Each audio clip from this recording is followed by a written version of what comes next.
What if I'm agnostic? No. Thank you. And good evening and welcome to the 4th annual Manchester Translation Series. It's the 4th year we've had the series. Really delighted that you're here. And we're very fortunate tonight to have 4 readers. I'll read a poem at the beginning as well. Thank you, Supriya, for the nudge there.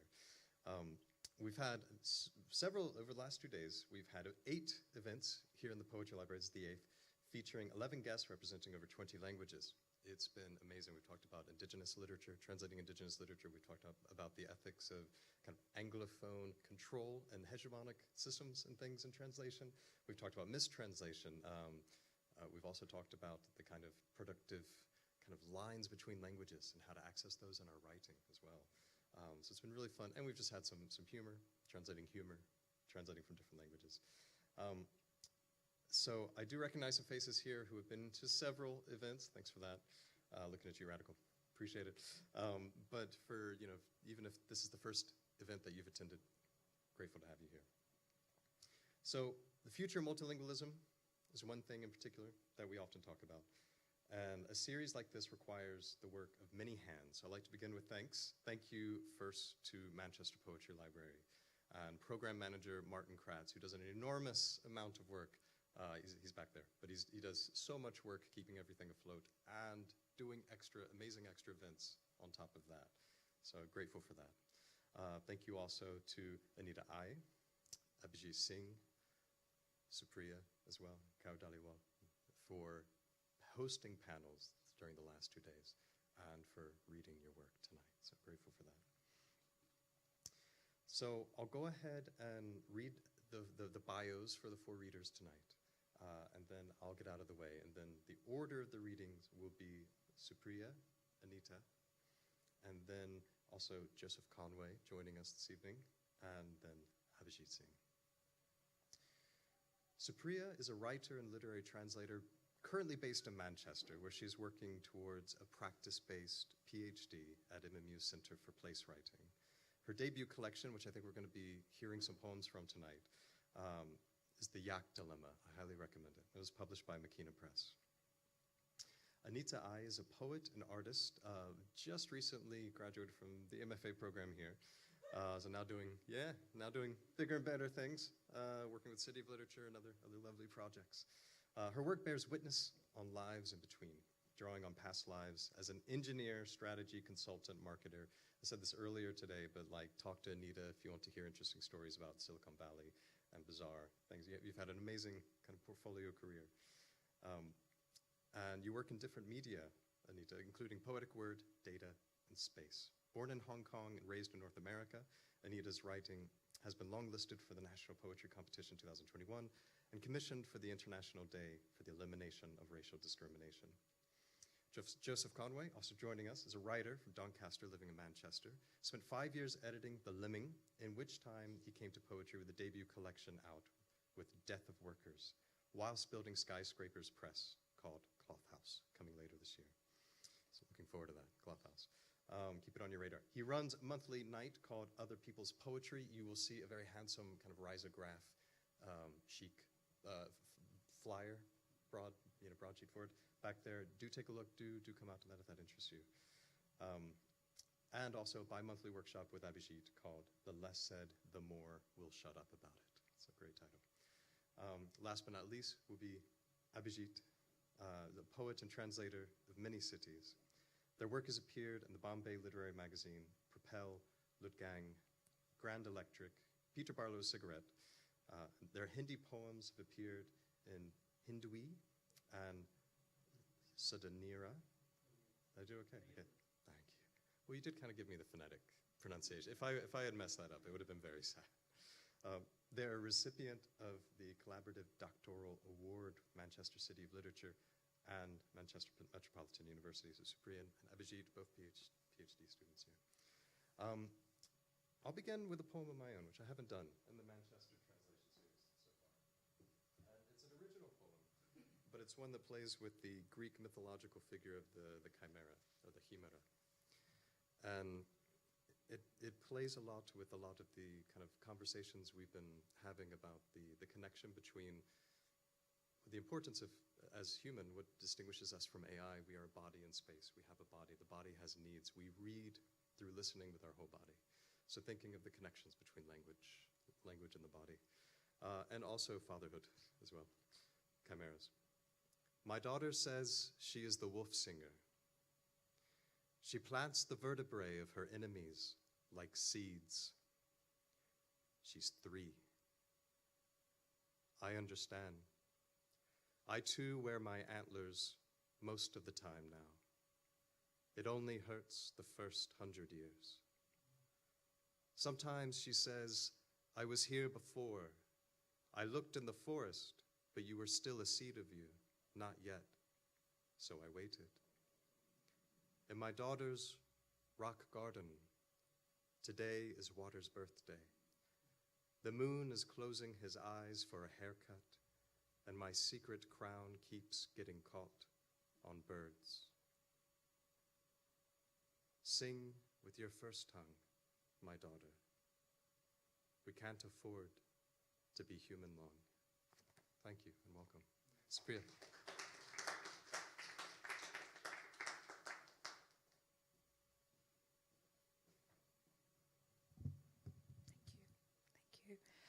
Thank you for joining us this evening. Thank you, Brian, for organizing such a brilliant series of events over the last couple of days. Manchester Translation Series has definitely become a highlight of the term for us.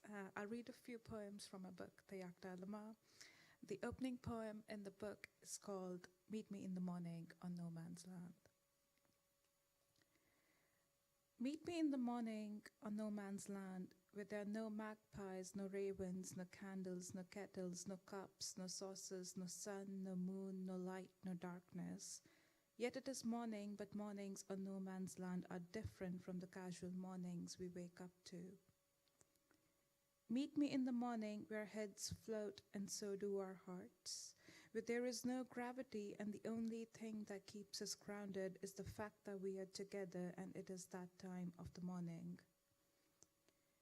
Meet me in the morning and I will whisper those floating words into your ears, words that will float in the air but you will float to catch them and I will end up chasing you, floating like those bubbles in the beer we drank last night. Meet me in the morning where skins lose their color, where we are not white, not brown or black, but just the shade of a most loved color. I will be lilac and you can be that shade of yellow you like. Everyone will qualify to be a person of color. Meet me in the morning and come as the image of an image I have of you, hand over hand, knee over knee. In that bleeding memory, our bodies are countries we trespass to walk from yes to yes. You convince me if we can substitute an ampersand for a comma, then it belongs there. Meet me in the morning on no man's land. We will create a daisy chain of ampersands on no man's land.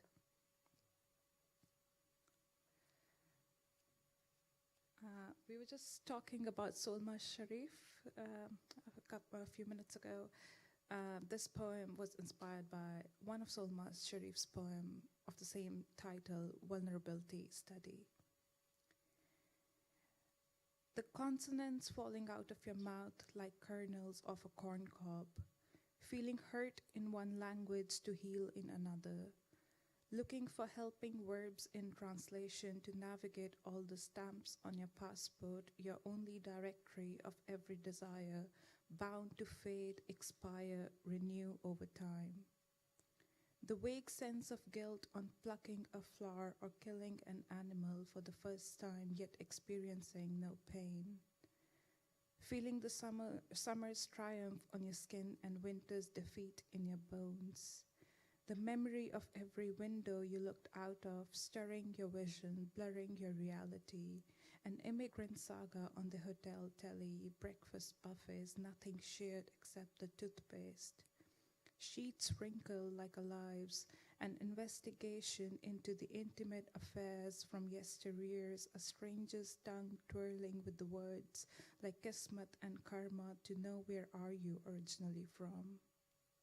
standing still like an elevator out of order so that no human comes closer, preserving walls with bullet holes to pierce the hearts of the naive, hunting for synonyms for an extinct language in a foreign country, seeing things that are not things but images of things that mean other things, and swallowing words like medicine. I'll finish with this poem, which is called Reading Natalia Ginsburg in East Cork, which is about shoes, because I feel like I never have the right pair of shoes. Reading Natalia Ginsburg in East Cork. Words fail me often, and so do shoes. I always keep a pair ready, polished in an empty suitcase like an air ticket without a return date purchased on a whim. I wear them only on uncomfortable occasions, for when I am feeling most comfortable, I long for the worn-out sneakers I've been wearing every day for hundreds of days, trusting them the most to keep my feet warm and dry, to keep my gait pronounced like an athlete's or a ballerina's. It is too much to ask for, perhaps from something lifeless, summoned by all the burdens of the living. At the edge of this forest and the tree-lined avenues of a city where I have not yet been able to go, reside some little virtues, and there we can ask for everything that the heart needs, and there we will know it would have been the best if we came in our most worn-out shoes. Thank you.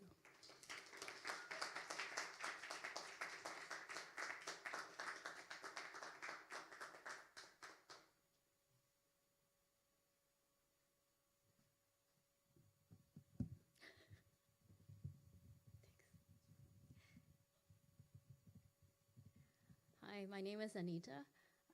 As Brian mentioned, I graduated 4 or 5 months ago now, officially. Yeah, so always very happy to be back. Just one note. The Great Leap Forward was a industrialization campaign led by the Chinese Communist Party in the 50s and 60s that led to a lot of starvation. Wild ghosts. My eyes glazed over the numbers, half intentionally. I had to force myself to go back a second, third time, before I could lock eyes with the 36 million, the number who had died from starvation and arrest, deviation, a great leap forward, a great famine. Apparently, they all become hungry ghosts, wild, ferocious ghosts, roaming among the living, never making it to the next world, not even the underworld, always at the risk of being exorcised. To think that the ghosts of China, Vietnam, Cambodia, Korea, Czechoslovakia, Yugoslavia, or perhaps a Chinese republic in the future, are still around here among us. Should we keep making offerings so they don't starve, poor things? What would you burn for them? Bread? Lunch and meat? Or a car so they could have escaped? Clean, respectable clothes to change into? Or a phone to read about the fates of their descendants, their oppressors, their countries, if any are left? Otherwise, would they possess us, overwhelmed by their grief? Or is it our grief? Thank you. Some of these poems I'm reading for the first time, but I think this is probably the best place I can think of to read my poetry, because thank you to Brian, Martin, Sarah, so many people here in the school, because I really, every time I come back, now, especially after I've graduated, I really feel like this is home. So I feel like reading things for the first time, this is a safe space for me to do that. So thank you for kind of being my first audience. This is coming from a series that I wrote for my manuscript, for the MFA manuscript. So as you probably can tell, I'm taking you to China. And then throughout my series, I'm starting from kind of ancient China and then taking you forward into more contemporary China, and then making some segues into contemporary UK as well. So hopefully I'll give you a bit of taste from here and there from that manuscript. Power in words. During the Eastern Han Dynasty, there was a plague. There was also the Taoist celestial master Zhang Daoling, who used red cinnabar ink to write glyphs on bamboo pulp paper. To those who sought him, he would give a fu, and they were to take it home, burn, and dissolve the ashes in water to drink. Those too sick to seek him were told by neighbors and relatives that they must use their sincerity to write out the worst deeds they had committed in their lives, or actually dictated to letter writers, then burn and dissolve the ashes in water to drink. All who heeded were healed.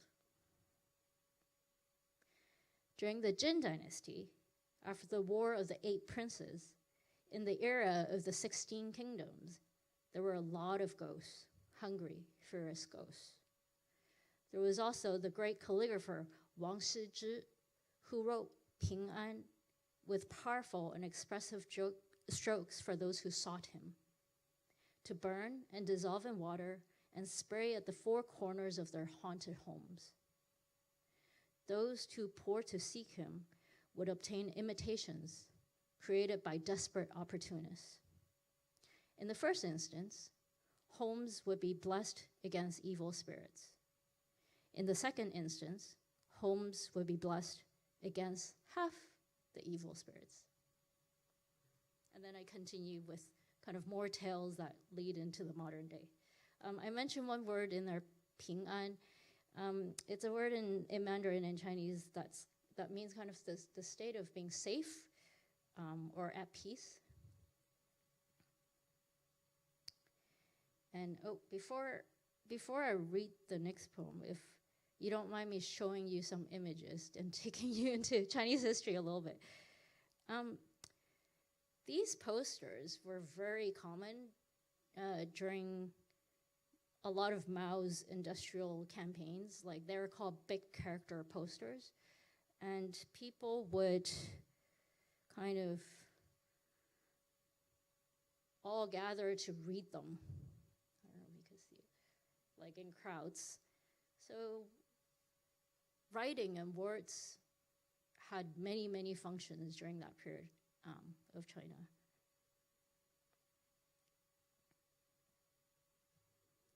Of posters, characters, and goldfish. Sun learned of the chairman's thinking and care for the people through big character posters. The profusion of posters reminded Sun of the greatness of the chairman. Nothing changed through the years. The chairman still loved the people, the working people, as much, if not more than ever. For sure, Sun's respect for the chairman had not changed either. Even with the new goldfish everyone said that he had gotten, Sun was sure that the chairman had not changed. A few remarked the goldfish required a lot of attention from the chairman. The chairman was born in the year of the snake. This meant the most appropriate was to have 7 light and 2 dark-colored goldfish. In old China, the word appropriate would actually have been auspicious, but such anti-proletarian elements had to be done away in New China. Sun missed the chairman's inspiring words for the people.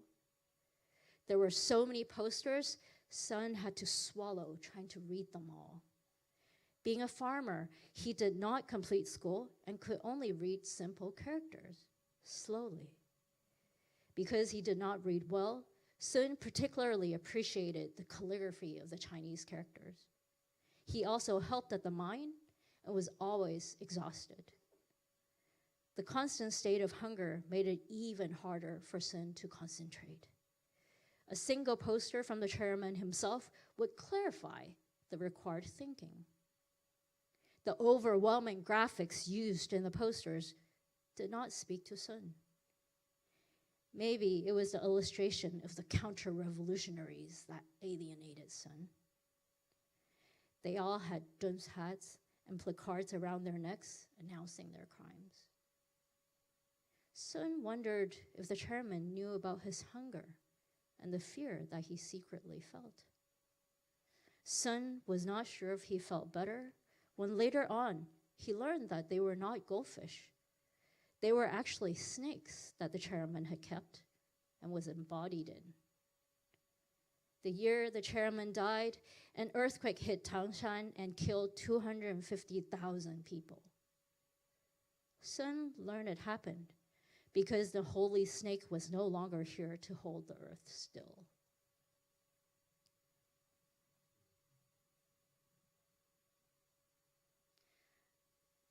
One thing I learned coming to Manchester to write poetry is, I think a lot of poets probably feel this kind of, oh, you're writing stuff that not too many people will understand or like not too many people will echo with. And I certainly had that feeling. And when I came here, I had another layer of that feeling because I realized actually Manchester is quite a, if I could call it that, a lyric poet-centric place. And I realized a lot of the poetry I was writing was not quite what we would call lyric, as in, I'm not in it. This is not my personal story. There's not a lot of eyes.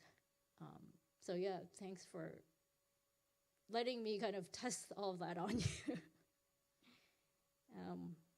I'll finish the set with one piece, and I promised, now we're in contemporary Manchester. Digestive memory. Oh, sorry. Before I start. BBC refers to not the broadcast station, but it means British-born Chinese. Digestive memory. Stale crisps, greasy pies, and flaky pasties. Too many weeks of half-cut, pre-packaged sandwiches. Soggy cardboard stuck to my larynx. I felt acid burn up my esophagus. Satisfy your Chinese stomach on every rider's jacket and thermal bag. Every time that yellow brand color pop into view, these bits of Chinese darting through the streets of Manchester. I felt a warm stir in my stomach. English is too specific. Articles too definite. Prepositions too directional, verbs too inflected, and nouns too quantified for my Chinese brain and my Chinese stomach to digest. English books I read, videos I'd watch, lectures I'd attend, conversations that I have, their words would come only back out intact, regurgitated in undigested form.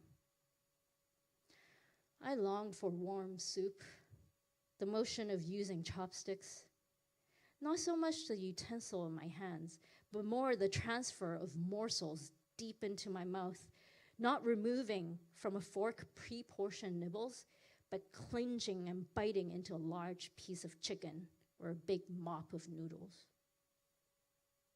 That day, waiting for my food, I took out the book I had been using for my research, studying the Mao sayings, 3 red banners, 5 antis, 4 greats. I could not remember the word for movement in Chinese. The noodle soup, expensive and westernized, steam fogged my glasses. I used a Western soup spoon, stainless steel, making the soup even hotter, to drink some broth. My esophagus could take very hot liquids. It was part of the training to be a real Asian, a BBC once told me. The MSG liquid umami cleansed my palate and relaxed my digestive tract. The next day, well before lunchtime, my brain was already salivating, longing to be fed. Slogans passed easily into the eye and out of the mouth. short-circuiting the body. Then the Chinese words spilled onto the table and floor, and my ancestors cried over the wasted food. Thank you.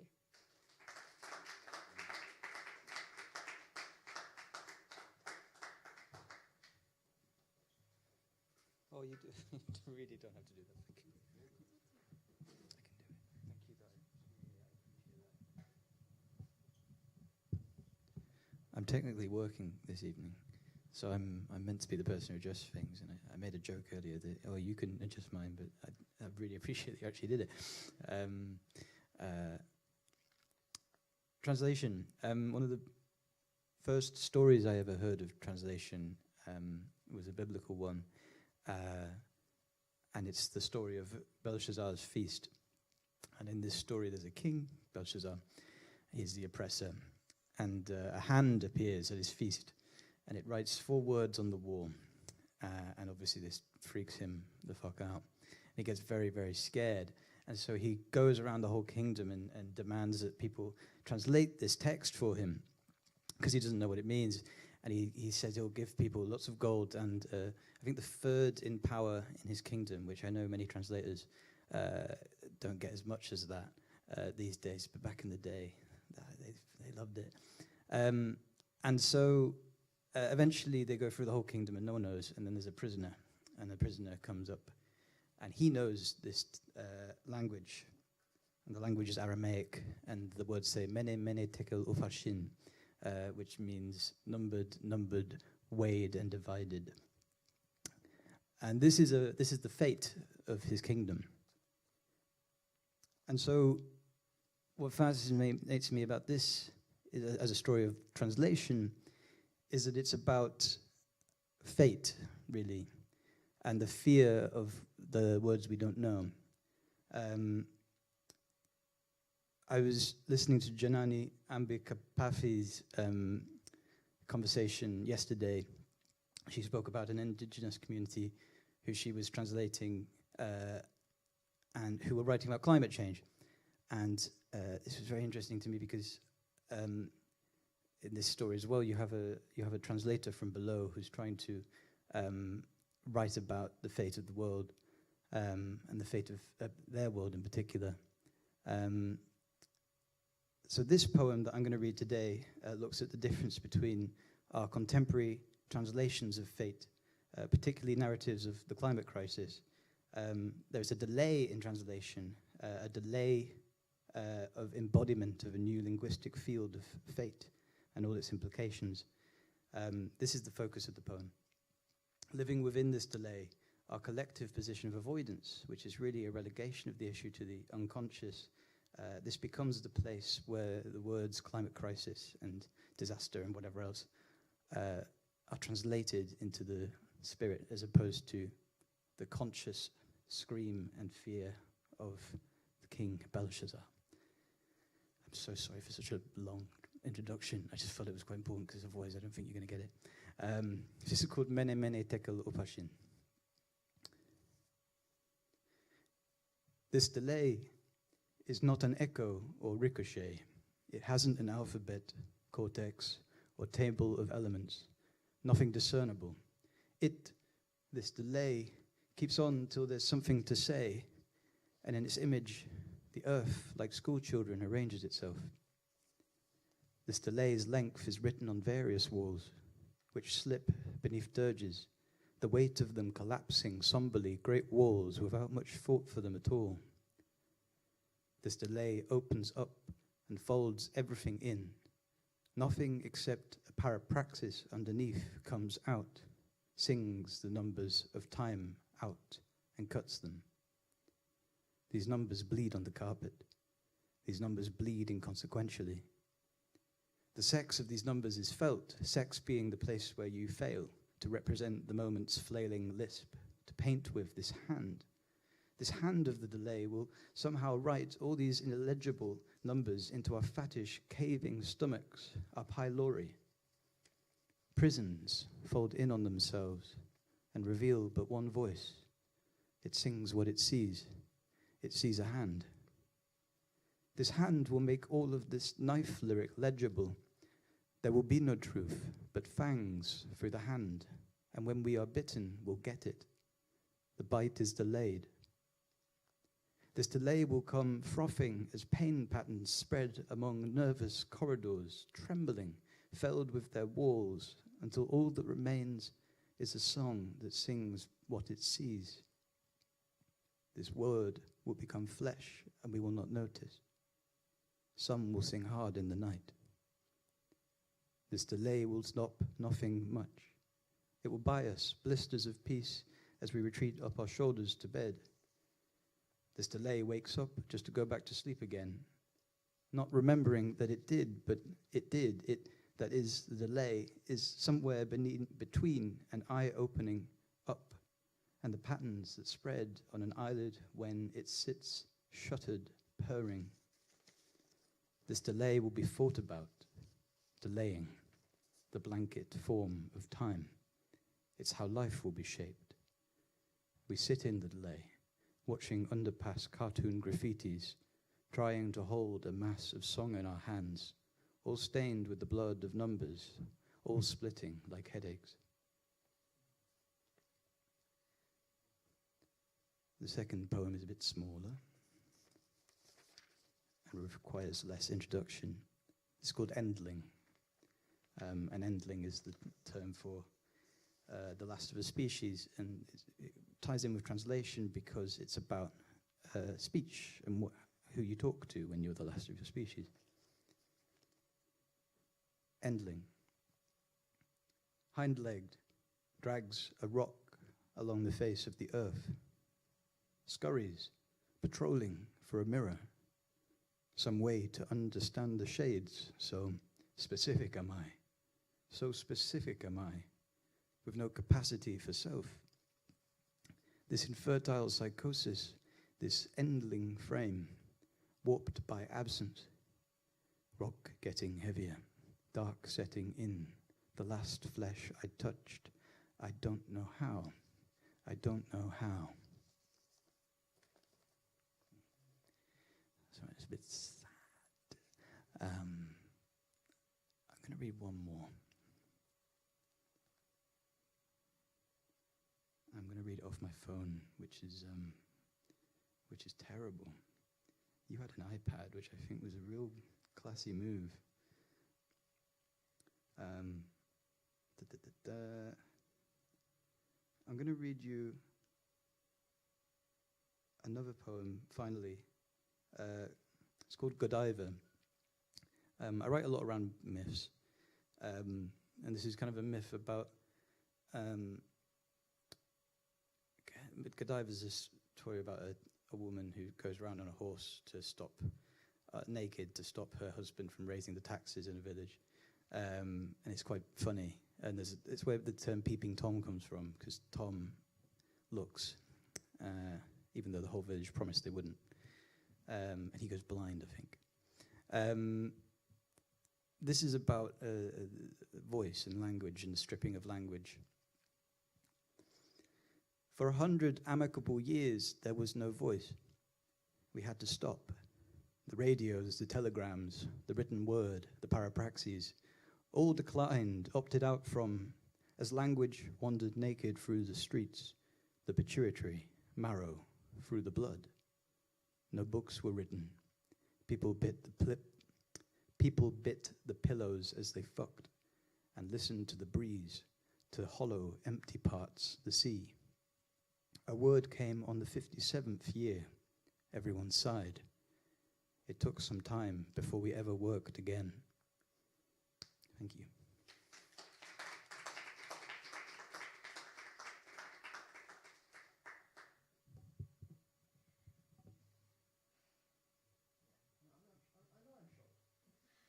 You don't have to tell me with the mic and all the shenanigan. That's a hard act to follow. I mean, all three of the poets have been just ridiculously amazing. Thank you to Dr. Brian, who has been spectacular. I have been coming to this translation series. I'm going to talk about this series a bit because I really want to. I have been coming to this series for this is my third year. It has been running for 4 years. The first year, we had a Greek poet and translator. It was brilliant, Eleni. Yeah. And I still remember these things because they stay with you. They give you a gift which I don't think you get out of anywhere out of translation. It is in the translation where worlds are in making constantly. And I, as a translator and as a poet, as a multilingual poet, I cannot be more grateful to the Poetry Library that they hosted. But what I want to register and what I want to document as I'm speaking now is that I've been really sad for the past 2 days that for most of the events, there have been only 2 or 3 or 4 or 5 people.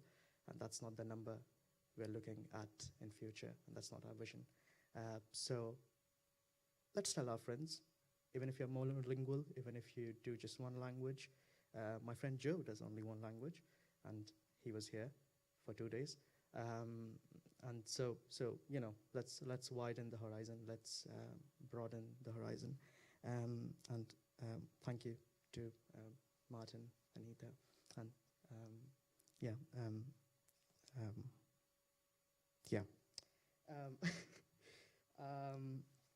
I'm going to read a poem. It's called Monsoon, as it were.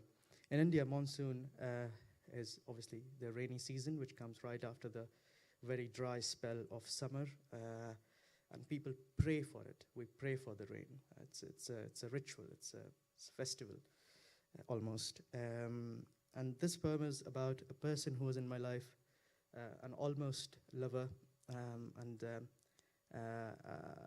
as 2 young queer people, we were quite afraid of things, so it never went anywhere. But his name was Savan, which in Hindi means monsoon. So I wrote this for him. It's quite a recent one, so obviously he will never know that I wrote this.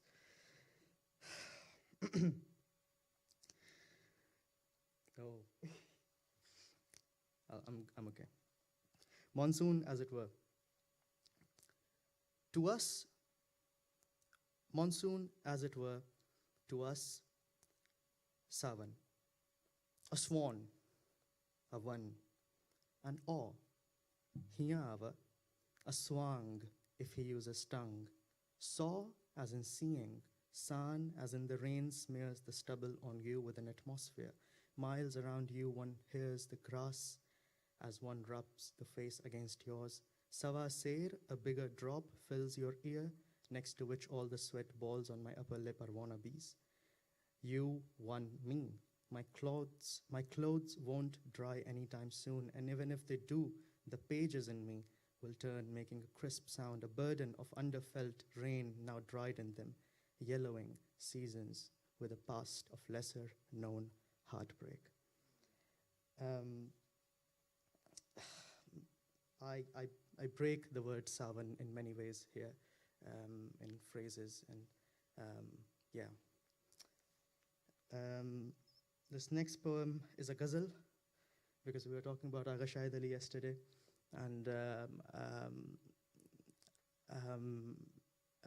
Brian mentioned the workshops, the bi-monthly workshops that me and Joe, we do in Cholton, in Dulcima, and every month we pick a new poet, and this month we had Agha Shahid Ali, so me and Joe, we were writing a lot of ghazals, and so this one is a ghazal. A ghazal, 3 important things to know about a ghazal. I'm going to give a little class on ghazal. Ghazal is an Arabic poetic form from 7th century. It has a refrain, it has a rhyme scheme, and it is always in couplets. It doesn't have a theme. Every couplet, every individual couplet is an independent unit, is a poem in itself. And because it doesn't have a theme, it doesn't have a title, traditionally. The America, obviously, as it does, always has exploited the form in many ways. I don't mind, it's good. I love Jericho Brown, it's all good, peace. But this is traditional, and this is called in Urdu. The refrain is in Urdu. I write in Urdu as well. But the void comes at me more profoundly in Urdu. Angels have left for God. Only I am around me in Urdu. Wah, even the compliment has a knife in it. So that's how it's written, wah. So when you write in Urdu, the alif, which is a sound, the character looks like a knife. Wah, even the compliment has a knife in it. Wah, a blade, even in love, if you see in Urdu. Wanderer, beloved, left a week ago, go away. How will I then make metaphor work, gali gali in Urdu? There is that mind which speaks to you in civil. There is that heart. No, I do not agree in Urdu. English takes me to places not for me. To be home is how it is to be in Urdu. But you say yes. But you say yes, how would you ever know a gesture? Even the has a blush in it, the shying G in Urdu. Exiles come from work to banter. Their passports, a memory in Urdu. What even all my life can be folded in two waves, sagar or a cup spilling, sagar or the sea in Urdu. So these are two words, sagar and sagar. So this little character is called nukta, which is just a point, and in sagar, so the sagar is sea, but if you put the dot under G, you have sagar, which is wine cup. So what even all my life can be folded in two waves, sagar or a cup spilling, sagar or the sea in Urdu. Mir, your shade sows a sun in my heart, not like a bargad, but a lily in Urdu. Where do you wish to die? Personally, in Urdu. I will read one more, and then I have something very short. This poem is called Tuk Tuk as a Metropolitan Marker of Disappearing. Tuk Tuk is this. This is a tuk tuk. I don't know if you have seen it on internet. This is what we have in India in many big cities. It's like a rickshaw. It's like an auto rickshaw. And I think the company is called Tuk Tuk, but yeah, we all call it Tuk Tuk. It's mostly driven by sort of migrant laborers in big cities who come from villages and towns from elsewhere. Another word in this is tak. Tak is this. I don't know if you have seen this. It's a niche. It's a candle niche. If you have seen Mughal architecture, Islamic architecture, you see this. It's called tak in Urdu. Tuk tuk as a metropolitan marker of disappearing. Tak, an incision in the wall for a lamp. A tuk-tuk enters this no-entry passage, disrupting timelines of rickshawalas, their plans for children to join a convent school. Sandeep tells me his father used to keep money inside the tak, when they eventually stopped using the oil for lamp. Later, a relative who was visiting them in search of work stole the money. To Sandeep's father, tak is a bank. Eventually, the family lost their house. Sandeep took to his father's rickshaw. The new house doesn't have a tak. In the modern houses, they don't have that niche. The new house doesn't have a tak. Sandeep says, father passed away last summer. Keep the change, Sandeep.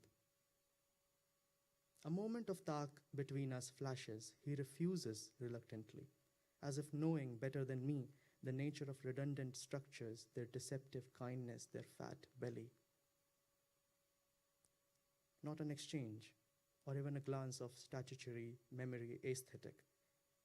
He returned into the Delhi smog, a yellow tail in many red dots, waving at me, nothing. All souvenirs are bank, looting us of our Sandeep. I'll finish with two more couplets.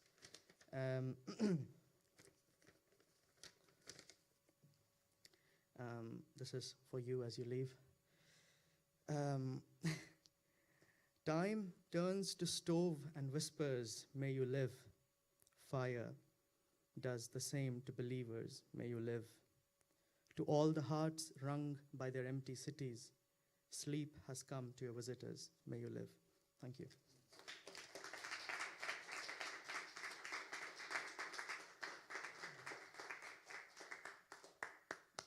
Thank you very much. Another round of applause for our readers, please. Thank you. Supriya, Anita, Joe, and Abhijit. Thank you once again to Martin Kratz and also Sarah Cleve, who I forgot to mention earlier. Thank you, Anita, for reminding me. And thank you all for coming tonight. We're in the space until basically I leave. I think I'm the only one with the key. I think Martin left his. So I will linger, and you're very welcome to linger and continue conversations that have been spurred on. But thank you very much for joining and the poetry.